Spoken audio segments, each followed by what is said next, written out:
Este es un repaso de los conceptos de dilatancia para emplear en las materias de la carrera de especialización en Ingeniería Geotécnica de la Universidad de Buenos Aires. Vamos a recordar el concepto de dilatancia. Los materiales friccionables cambian su volumen cuando son sometidos a tensiones de corte. Eso es la dilatancia, o sea, es un acoplamiento entre tensiones de corte y cambios de volumen. En los materiales cristalinos, en el acero, por ejemplo, las tensiones de corte producen cambios de forma y las presiones normales producen cambios de volumen, pero las tensiones de corte no producen cambios de volumen. En los geomateriales sí. Aquí tenemos una foto para recordar el concepto. Una persona está pisando en la superficie de una arena húmeda al lado de la playa, el pie comprime la arena, o sea, aumenta sus presiones normales y también le genera tensiones de corte. Sin embargo, la arena se seca. ¿Por qué se seca? Lo que ocurre es que la arena alrededor del pie aumentó su volumen por las tensiones de corte y como el agua que estaba llenando los vacíos no cambió, la cantidad de agua en ese momento no cambió, la arena pasó a estar parcialmente saturada con algo de aire y es por eso que la vemos seca. Como el material arena tiene alta permeabilidad, una vez que el hombre se fue, aquí quedó la huella, rápidamente el agua de los alrededores vuelve a llenar los vacíos, la arena vuelve a quedar saturada. Sin embargo, la arena que fue pisada está un poquito más densa que la arena de este lugar que jamás recibió el peso del pie. Dilatancia es conocida desde el inicio de la geotecnia, las primeras manifestaciones, digamos, experimentales, las primeras pruebas las hizo Reynolds en el siglo XIX, pero la explicación de la dilatancia como una contribuyente esencial al comportamiento mecánico de los suelos se la debemos a Taylor. En su libro dice: la resistencia al corte de la arena se puede decir que consiste en dos partes. La resistencia friccional interna entre los granos, que es una combinación de mecanismos de deslizamiento y rodadura, y un segundo factor que se lo puede llamar interlocking o trabazón, pero lo vamos a llamar nosotros dilatancia. La dilatancia puede ser explicada por consideraciones de energía de deformación. Bueno, acá lo explica en textos, pero lo podemos poner en fórmulas nosotros. Lo que explica es esto. Tenemos un conjunto de partículas y vamos a asumir que deslizan alrededor de esta superficie.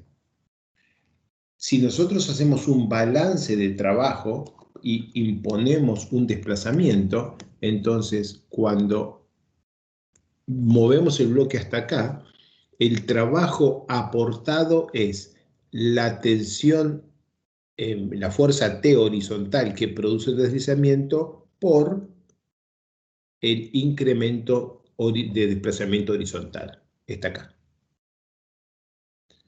Y ese trabajo se equilibra con dos cosas.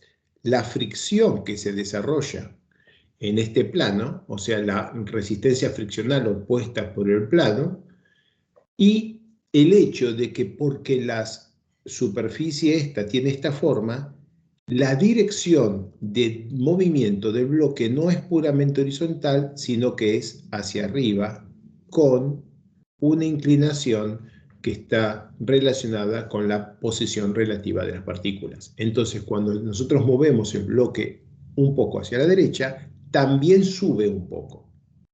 Y el balance de trabajo es fuerza horizontal por el desplazamiento tiene que ser igual a fuerza vertical por el incremento de altura, o sea, energía potencial, más energía disipada en forma de trabajo disipado aquí por fricción. Y eso es lo que está escrito acá. En vez de ponerlo como fuerza, se está puesto por tensiones porque está todo dividido por el área esta. Entonces tengo la tensión de corte por delta X, que es un desplazamiento horizontal, es igual al coeficiente de fricción por la tensión normal por delta X, eso es la disipación por fricción, más la tensión normal por delta I, lo que sube el bloque de arriba, lo que sube porque dilata. Dividimos todo por sigma y nos queda tau sobre sigma es igual a mu más delta i sobre delta x. Pero tau sobre sigma es lo que siempre llamamos tangente de phi. Y esta es una interpretación simple, pero no es correcta. La interpretación correcta es el cociente entre la tensión de corte y tensión normal en el momento del deslizamiento tiene una componente de fricción que depende solo de las partículas, de los minerales que constituyen las partículas, y una componente cinemática que depende de la dirección del desplazamiento. Y lo escribimos así. Lo que siempre llamamos tangente del ángulo de fricción interna, que es tau sobre sigma, lo dividimos en dos partes. La tangente del ángulo de fricción mineral-mineral, que es el que vamos a llamar nosotros tangente del ángulo de fricción a volumen constante o tangente del ángulo de fricción interna crítico, más una componente que es delta i sobre delta x, que es la tangente del ángulo de dilatancia. Efectivamente, en ambos casos, tau sobre sigma es tangente de phi. Tau sobre sigma es tangente de phi. Eso es correcto. Pero la teoría tensión-dilatancia de Taylor nos enseña que los suelos que dilatan resisten más, pero no es cierto que los suelos resisten más cuando dilatan, sino que los suelos resisten más porque dilatan. Un suelo que no dilata tendría un ángulo de fricción interna de volumen constante. Porque dilata, tiene un ángulo de fricción interna mayor. Y es una cuestión de balance de trabajo aportado y trabajo disipado.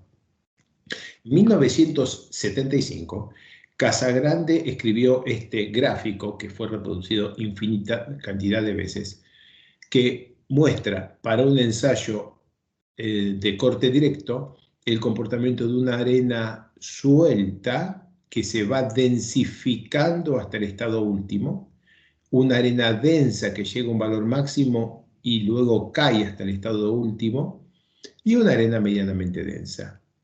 Y lo graficó también en función de cómo evoluciona la relación de vacío, que la voy a poner acá. Entonces, en este gráfico se ve que una arena suelta, luz, parte de una relación de vacíos alta y en el proceso de deformación cae hasta una relación de vacíos crítica. Una arena densa, aquí y aquí, parte de una relación de vacíos muy baja y rápidamente dilata aumentando su relación de vacíos hasta alcanzar la relación de vacíos final de las grandes deformaciones crítica. Hay que notar que en el proceso de dilatar, la muestra es cada vez menos densa y en ese proceso va reduciendo su ángulo de fricción interna desde el ángulo de fricción interna más alto hasta el ángulo de fricción interna de volumen constante. ¿Qué es lo que va pasando en este proceso? Que lo que va pasando es que la pendiente, esta es cada vez menor, y esta pendiente está asociada al ángulo de dilatancia que cada vez es menor hasta que en el estado crítico ya no hay dilatancia, el ángulo de dilatancia es cero y el ángulo de fricción interna medido es igual al ángulo de fricción interna a volumen constante. Todo eso condensado en un gráfico por Terzaghi. Entonces, miremos un ensayo de corte directo y vamos a interpretarlo correctamente con el concepto de la teoría tensión-dilatancia de Taylor. Vamos a empezar consolidando una muestra hasta una presión de consolidación que está graficada acá. Como este gráfico es tau sigma, una presión vertical aplica sigma, pero no aplica tensiones de corte tau en este plano, por eso nos movemos por el eje de abscisas hasta este punto. Lo que está dibujado acá es un ensayo edométrico para recordarnos que todavía no hay tensiones de corte en ningún plano horizontal. Pero ahora, cambiemos a la máquina de corte directo. Una vez que está consolidada hasta aquí, descarguemos hasta este punto, en el que tenemos un OCR, cociente entre la máxima tensión de consolidación y la tensión actual, muy grande, parece como 3 o 4. Si ahora aplicamos una tensión de corte y fallamos la muestra, vamos a observar una relación tau gamma que está descrita por esta curva. Y la puse superpuesta arriba del otro gráfico que tiene otras abscisas y ordenadas. Entonces, vamos en el gráfico tau sigma, normalizado por sigma c para ser un único gráfico, en el gráfico tau sigma veo que aumento la tensión hasta un valor máximo, empieza a desplazar y cuando desplaza cae hasta el valor crítico o residual, que es esta curva. Cuando aumento la tensión se va deformando hasta un valor máximo y después cae hasta un valor residual. Este valor lo mido y este también lo mido cuando consolidé hasta aquí, bajé hasta acá y le aplico tensión de corte hasta que falla y hasta que se estabiliza. Si hago eso con muchas diferentes relaciones de sobreconsolidación, me quedan todos estos puntos. Y todos estos puntos forman la superficie de falla de este material en este ensayo. Y entonces podemos establecer la relación entre la tangente del ángulo de fricción interna máximo, la tangente del ángulo de fricción interna volumen constante y la tangente del ángulo de dilatancia. Voy para atrás para dibujarlo. Entonces, como estos puntos, necesito ir para atrás un poco más, como la línea azul es la envolvente de todos los puntos cuando se estabiliza, esta línea azul es la que nos da el ángulo de fricción interna a volumen constante. Para cualquiera de todas las demás, por ejemplo, me voy a concentrar en esta, la tangente del ángulo de fricción interna máximo es la de esta inclinación, o sea, este es phi máximo. No es cierto que phi máximo es igual a phi de volumen constante más el ángulo de dilatancia. Eso es la suma de tangentes. Entonces, la tangente de este es igual a la tangente de este más la tangente del ángulo de dilatancia, que no es exactamente esto, pero es parecido al efecto de esto. Y esto nos muestra, en este gráfico, que mientras mayor sea la sobreconsolidación o menor sea la tensión, más alto es el ángulo de fricción interna y que a medida que voy creciendo en la presión, el ángulo de fricción interna cada vez es menor porque cada vez dilata menos hasta que en alguna presión suficientemente alta el ángulo de fricción interna es solamente el de volumen constante. Entonces vuelvo a avanzar para mostrar todo eso con una línea verde. Sin embargo, es muy común cometer un error sobre el cual quiero alertarlos. Imaginemos que solo hacemos este ensayo y este ensayo. Que no tenemos los demás puntos. Que elegimos 2 presiones de confinamiento y hacemos 2 ensayos. Es muy común que se trace una línea recta y se invente acá una cohesión y un ángulo de fricción. Un ángulo de fricción que puede dar bajísimo, 14, 16, 17 grados, qué sé yo, y una cohesión que puede dar 150, 200, 250 kilopascales para un material que no tiene cohesión. ¿Dónde se ve que no tiene cohesión? En que la curva de resistencia intrínseca pasa por el origen. El interpretar el comportamiento que se ve en la línea verde con una línea recta es peligroso, no hay que hacerlo. Porque nos genera automáticamente toda esta zona triangular en la que la interpretación C-phi con cohesión de fricción permite pensar que este punto es un punto alcanzable por el suelo, y no es cierto. Esta área sombreada es inalcanzable para estos suelos, no puede tener esa combinación de tensión normal y tensión de corte, está por fuera de la superficie de falla, que es la verde, aunque quede por debajo de la linearización con la que nos salen cohesiones y fricciones. Entonces comprendamos, cuando un material es denso y lo ensayamos en 2 presiones de confinamiento diferentes, y tiramos una recta, nos puede aparecer una cohesión. Esa cohesión es conceptualmente incorrecta y peligrosa para los cálculos.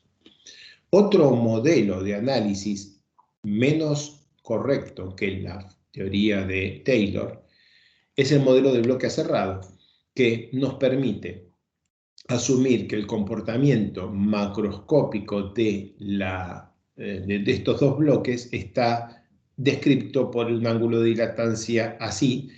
Si hacemos esta matemática, ya no estamos haciendo ecuación de trabajos, balance de trabajo, sino pura geometría para poner a el ángulo de fricción interna máximo como la suma del ángulo de fricción interna volumen constante y el término de dilatancia. Otra vez se comprueba que esto, digamos, te lleva a la conclusión de que los suelos resisten más porque aumenta su volumen y no solo cuando aumenta su volumen, pero esta descripción más simple de implementar es a la vez menos precisa, solamente una interpretación macroscópica y no el resultado de un balance de una ecuación de trabajo. Entonces, si usamos esta interpretación de bloque cerrado, podemos tener una estimación del ángulo, un método para estimar, para medir el ángulo de dilatancia con el resultado de un ensayo triaxial, porque en un ensayo triaxial hay una rama creciente cerca de la zona de falla y esta rama creciente de la relación deformación volumétrica con deformación axial nos permite trazar una línea en la cual medimos el ángulo de dilatancia. La combinación de la capacidad del material para dilatar y en función de la presión de confinamiento y de la porosidad o de la relación de vacíos, fue propuesta por Bolton en 1986 y escribió una fórmula de este tipo, en la cual el ángulo de fricción interna es una función de la presión y de la porosidad o de la relación de vacíos, como la suma del ángulo de fricción interna volumen constante más un término de dilatancia, que es el único que es función de la presión y la porosidad o la relación de vacíos. Está basado en el modelo de bloque cerrado, no es la teoría de tensión-dilatancia de Taylor, y permite generar una curva suave que reproduce los resultados que conceptualmente mostramos en las filminas anteriores. Acá hay un gráfico de Bishop 1966 que muestra que para limos, gravas, arenas, material morrénico, enrocado, todos tienen una curva de resistencia intrínseca que nunca es recta. La única recta que se ve es la de la arcilla de Londres, que está reconsolidada desde barro. O sea, tomamos arcilla, la batimos hasta convertirla en un barro blando, la volvemos a consolidar y nos sale una línea recta. Pero la misma arcilla de Londres, en condiciones naturales, también tiene una curva de resistencia intrínseca que no es recta. Por ejemplo, el relleno del dique de Carena, que fue una obra interesante que se ejecutó en Argentina hace unos años, y nos dio la oportunidad de hacer algunos ensayos de una determinada arena a diferentes relaciones de vacíos y diferentes presiones de confinamiento. Y aquí tenemos la respuesta para una misma presión de confinamiento y una relación de vacíos muy suelta, densidad relativa 4,5, medianamente densa 46,2 y muy densa 88,2. Y buscando los máximos se puede determinar esta relación entre ángulo de fricción interna máximo y densidad relativa. Esto permite calibrar la fórmula de Bolton. Entonces, porosidad y dilatancia. Yo arranco con un suelo denso que tiene alta resistencia y rigidez, o un suelo suelto que tiene baja resistencia y rigidez. Vemos que el suelo denso con alta resistencia y rigidez dilata, o sea, aumenta su volumen. Mientras que el suelo suelto con baja resistencia y rigidez contrae, o sea, disminuye su volumen. Eso quiere decir que el proceso de formación hace que el suelo denso ya no sea tan denso, y que el suelo suelto que contrae y se densifica ya no sea tan suelto, y ambos llegan a el mismo estado crítico final. Por eso cuando miramos el gráfico vemos que hay un pico y una caída y que sube todo el tiempo, pero llegan al mismo valor final. La porosidad de la relación de vacíos es la misma para ambas muestras en este punto. Con la misma porosidad final, tiene la misma resistencia final. Y podemos observar también que hemos alcanzado el estado crítico porque en este lugar las muestras se mueven a volumen constante. Las muestras tuvieron deformación volumétrica. Una se contrajo, otra dilató, y al final del camino las dos muestras tienen el mismo volumen. Por último, recordemos que todo este comportamiento puede ocurrir en condiciones drenadas y no drenadas. Acá hay un gráfico histórico de Castro, 1969, en el que muestra el comportamiento de una arena con una densidad relativa del 30% en ensayo triaxial monotónico drenado y en el ensayo triaxial monotónico no drenado. ¿Qué ocurre? En el ensayo triaxial monotónico drenado, una muestra con una densidad relativa de 30% quiere contraer. Entonces, a medida que lo vamos deformando, como está drenado, el agua puede escapar de la muestra puede contraer libremente sin presión de agua, cada vez es más densa hasta que alcanza el estado crítico final. En cambio, en el ensayo no drenado de esta misma muestra, cuando la muestra quiere contraer, alcanza un punto en el que su pretensión de reducir su volumen se ve impedida por el hecho de que la muestra está saturada, llena de agua, y que el agua no puede escapar, está atrapada dentro de la muestra en el ensayo no drenado. La muestra que hubiera querido contraer no puede contraer, y lo que ocurre es que la presión del agua en la muestra aumenta. Si la presión del agua en la muestra aumenta, la presión efectiva entre los granos de arena disminuye y entonces la resistencia al corte disminuye. Y eso es lo que se aprecia. Este máximo cae aquí y aquí la resistencia al corte es muy baja porque la muestra suelta en ensayo no drenado tuvo un incremento importante de las presiones de poro dentro de la muestra. Son dos curvas muy diferentes, pero es el mismo mecanismo. La dilatancia, que depende de la presión y de la relación de vacíos, controla cuánto aumenta la resistencia porque puede drenar y cuánto cae la resistencia si no puede drenar.